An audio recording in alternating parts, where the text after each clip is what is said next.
Intervento in piena notte attorno alle 2 per i vigili del fuoco che si sono portati in via Crede a Valdobbiadene nel Trevigiano per le fiamme scoppiate al ristorante Tre Noghere. Una persona è risultata alla fine intossicata. Le squadre accorse da Montebelluna a Treviso e con i volontari di Asolo, con 2 autopompe, 3 autobotti, l'autoscala e 17 operatori coadiuvati dal capo servizio, hanno prontamente spento le fiamme evitando un incendio generalizzato.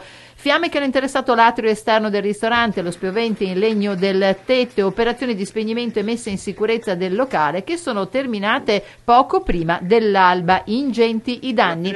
Le cause sono al vaglio dei tecnici, dei vigili del fuoco, dell'ufficio di polizia giudiziaria del comando di Treviso che al momento hanno effettuato un sopralluogo della struttura.